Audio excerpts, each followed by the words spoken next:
Hello, my dear students. Today we will start with part 2 of chapter 1 Resources and Development. Today we will start from the meaning of the word resource planning. What is resource planning? Resource planning means wise and judicious use of resources. जब हम resources को wisely समझदारी के साथ use करते हैं and judiciously use करते हैं तो that is called the resource planning and it is very important in a country like India. हमारे कंट्री के लिए रिसोर्स प्लानिंग जो है it is very important because we have enormous diversity in the availability of resources. हमारे पास बहुत available resources हैं, तो अगर हम उसको प्लानिंग से यूज़ करेंगे तो वो अच्छी तरह से यूज़ हो पाएंगे. We can use the resources if we use the resources with planning. ठीक है, तो वो उनका सही यूज़ हो पाएगा. There are regions which are rich in certain type of resources, but वहाँ पे किसी तरह के रिसोर्सेज जो हैं वो they are deficient. There are some regions which can be considered self-sufficient in terms of the availability of resources और कई जगह पे acute shortage है तो वहाँ पे planning की बहुत ज़रूरत पड़ती है. Now resource planning in India. Resource planning ये जो है वो बहुत complex process है. तो these are the 3 steps of resource planning, 1, 2 and 3. The first step, resource planning का जो फर्स्ट स्टेप है वो क्या है? Identification of resources. सबसे पहला क्या काम है कि रिसोर्स को आइडेंटिफाई करना कि कौन सा रिसोर्स जो है वो कहाँ पे अवेलेबल है, कहाँ पे अवेलेबल है. उसकी आइडेंटिफिकेशन किस तरह से होगी? By surveying. उसका सर्वे करें हम, उसकी हम मैपिंग करें, रिसोर्स की क्वालिटी देखें, उसकी हम क्वांटिटी देखें कि कितनी क्वांटिटी में रिसोर्स जो है वो एक जगह पे अवेलेबल है. This is called the identification of resource. कि सबसे पहले कंट्री में रिसोर्स कहाँ है वो ढूंढे. दूसरा एप्रोप्रिएट टेक्नोलॉजी. अगर अब हमें रिसोर्स मिल गया कि कहाँ पे है, अब क्या होना चाहिए हमारे पास? appropriate technique how to extract that resource from that area. उस एरिया से किस तरह से अब रिसोर्स निकालना है उसके लिए टेक्नोलॉजी का होना भी ज़रूरी है. सो एप्रोप्रिएट टेक्नोलॉजी इज मस्ट, ये ज़रूरी है फॉर द रिसोर्स प्लानिंग. ठीक है. Third is matching the resource development plan with the national development plan. कि हमने अगर जब कोई रिसोर्स निकालना है तो हमें पहले उसके अपने नेशनल डेवलपमेंट प्लान के साथ मैच करना है कि जो भी हम रिसोर्स अर्थ के नीचे से निकाल रहे हैं पैसा खर्च करके, कि जब हम उसको निकालेंगे तो क्या वो हमारे कंट्री में यूजफुल है. So this is called matching the resource development plan with national development plan. These are the 3 steps for resource planning. The next is the conservation of resources. Resources are very important. ठीक है. And it's conservation, इनको बचाना भी बहुत important है क्योंकि resources के बगैर हमारी लाइफ जो है that is not possible and resources are limited. So it is very important to save the resources. कि हम रिसोर्सेज को सेव करें, ये बहुत इम्पॉर्टेंट है. तो गांधी जी राइटली सेड, गांधी जी के ये वर्ड्स हैं, there is enough. Gandhi ji क्या कहते हैं? There is enough for everybody's need. He said कि लोगों की ज़रूरतों के लिए हमारे पास इनफ है, but not for anybody's greed. Greed के लिए इनफ नहीं है बिकॉज हम इतने लालची हो गए हैं कि हमें और चाहिए और चाहिए और चाहिए, बिकॉज वी आर ग्रीडी. तो ग्रीड के लिए इनफ नहीं है, नीड के लिए इनफ है. ठीक है. नीड के लिए हमारे पास बहुत है. ठीक है. और ये जो गांधीयन फिलॉसफी है, ये ही is also the scholar Schumacher. उसने अपनी बुक स्मॉल इज ब्यूटिफुल में भी इसको, इसी फिलॉसफी को प्रेजेंट जो है वो किया है। और जो इंटरनेशनल लेवल है, इसमें the Club of Rome advocated resource conservation for the first time in a more systematic way in 1968। उसके बाद 1974 में जो गांधीयन फिलॉसफी है वो इस बुक में, शुकमैचर की बुक में जो है वो प्रेजेंट की गई। ठीक है। Now the next is the land resources. Land resources. Land is very important resource because without land life is not possible. Land is the very important part of biosphere. The three things which are important for biosphere are land, air and water.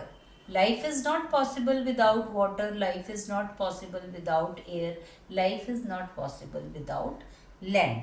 And what is the use of land? It supports natural vegetation. जितनी भी natural vegetation है, forest है, वो land उसको support करता है.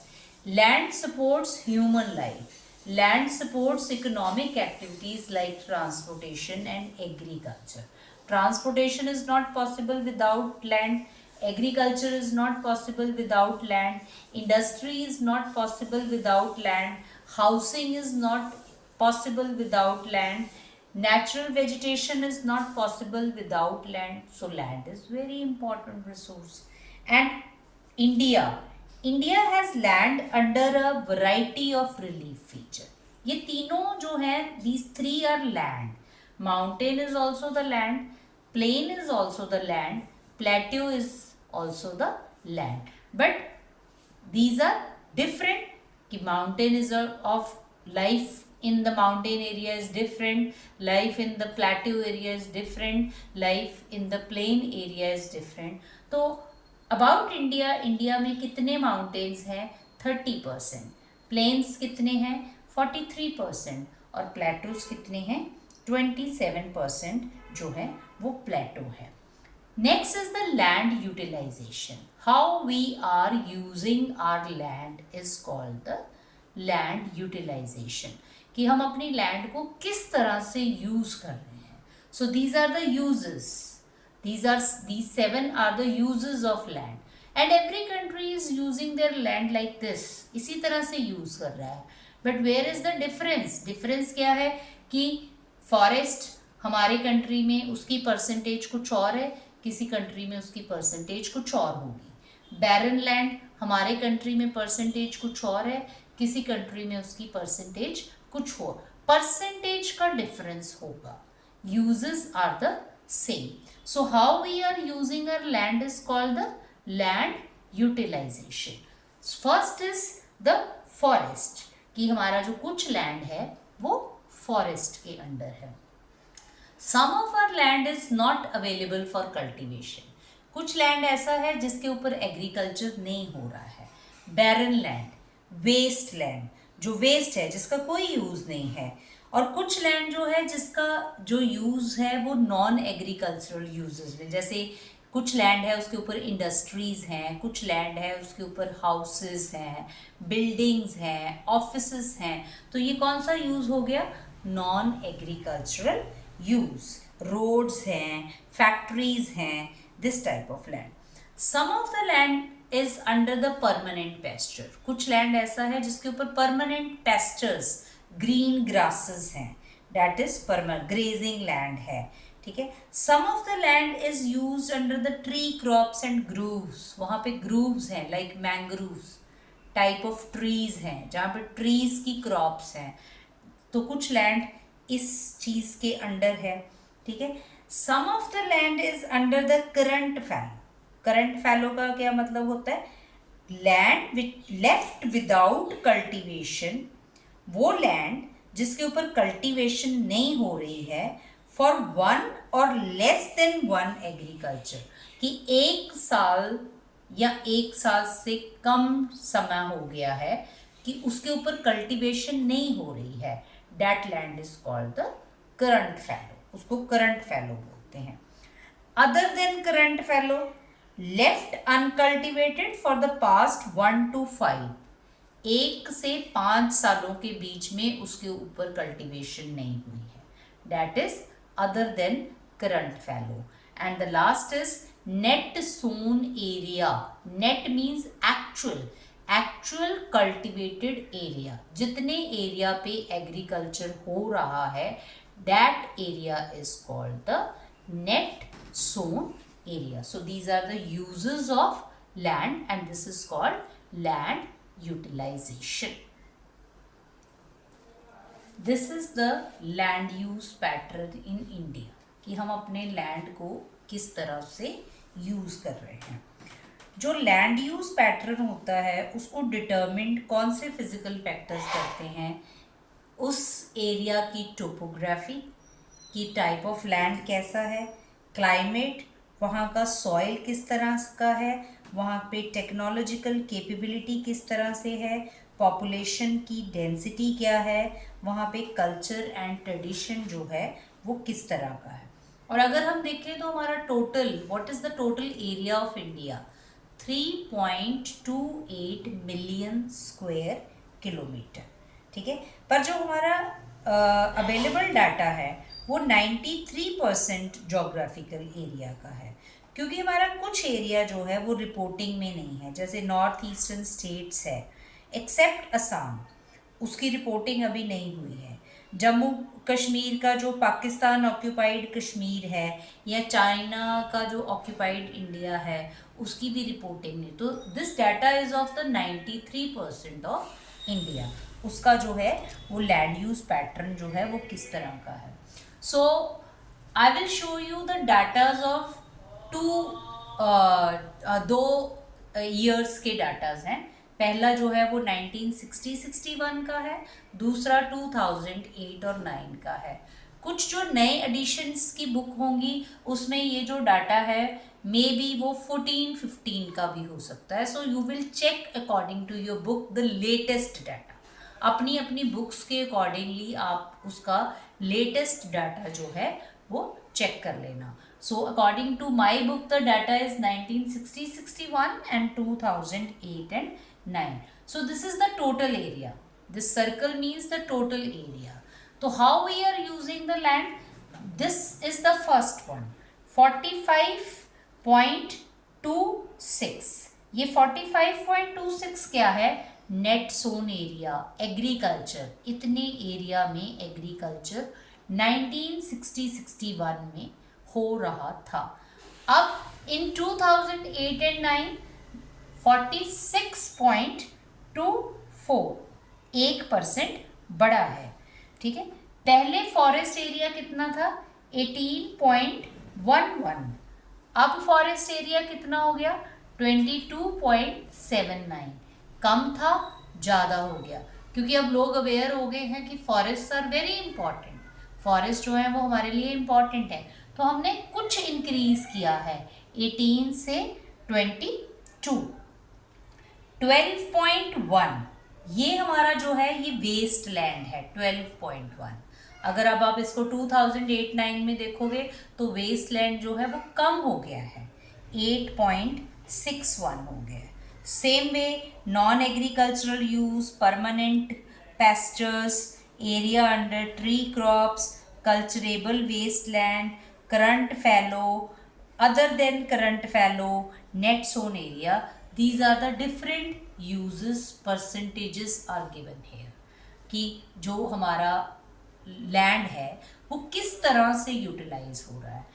अलग अलग परसेंटेज जो है वो सभी यूजेस की दी हुई हैं. और जब हम 2008, और इट इज़ ऑलवेज चेंजिंग, जब हम इसको 8-9 में पढ़ेंगे तो सबकी परसेंटेज आपको चेंज मिलेगी. जब आप 2014-15 का डाटा पढ़ोगे उसमें ये चेंज मिलेगा. इट इज़ ऑलवेज चेंजिंग, ये हमेशा जो है वो चेंज होता रहता है. Land degradation, this is the major problem created by the indiscriminate use of resources. Land degrade, the land which is not suitable for agriculture because of the various reasons. is called the land degradation. ठीक है, human activities have not only brought about degradation of land but have also aggravated the pace. Human activities की वजह से जो है वो land जो है वो डिग्रेड हो रही है. इंडिया की कितनी लैंड डिग्रेड है जो सूटेबल फॉर कल्टीवेशन नहीं है? 130 million hectares of land. India का 130 मिलियन हेक्टेयर लैंड जो है, that land is the degraded land. इसमें से 28% जो है वो फॉरेस्ट डिग्रेडेड लैंड है. 56% जो लैंड है उसके लिए वाटर रिस्पॉन्सिबल है. वाटर की वजह से जो इरोजन होता है उसकी वजह से land is degraded, and the rest of the land is saline and alkaline. Saline and alkaline. And some human activities are also responsible for degradation of land. Land के डिग्रेडेशन के क्या रीज़न है? Deforestation is the reason. आप जितनी ज़्यादा cutting करोगे trees की, land degrade होगा. ठीक है, जितनी ज़्यादा लैंड के ऊपर ग्रेजिंग होगी, ओवर ग्रेजिंग, उसकी वजह से लैंड क्या होगा? डिग्रेड होगा. जितनी ज़्यादा माइनिंग होगी, लैंड डिग्रेड होगा. जितनी ज़्यादा ओवर इरिगेशन होगी, उसकी वजह से लैंड डिग्रेड होगा. अब इंडिया में जो है माइनिंग की वजह से, mining, this third one, mining की वजह से कहाँ लैंड डिग्रेड हुआ है?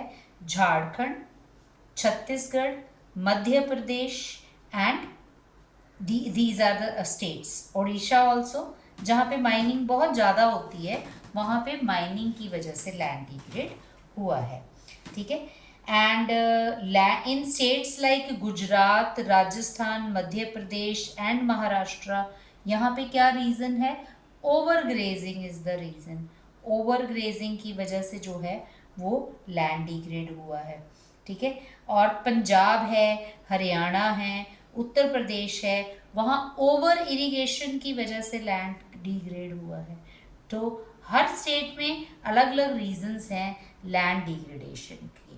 सो how we can control this, कि लैंड डिग्रेडेशन कंट्रोल कैसे हो सकता है? जो इसका रीजन है उसका opposite is the major. If deforestation is the reason, how we can control? By afforestation.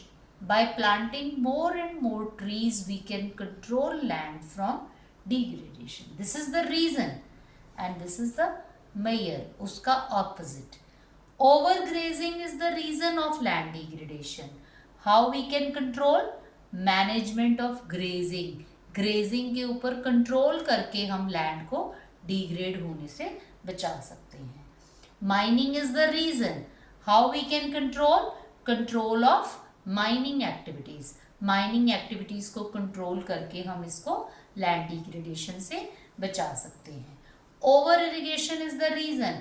Control on irrigation. So these are the measures. इसकी वजह से हम land degradation जो है उसको बचा सकते हैं. So land is very important resource. And these are the reasons of land degradation, and these are the measures how we can control land from degradation. Degradation से land को किस तरह से बचाया जा सकता है.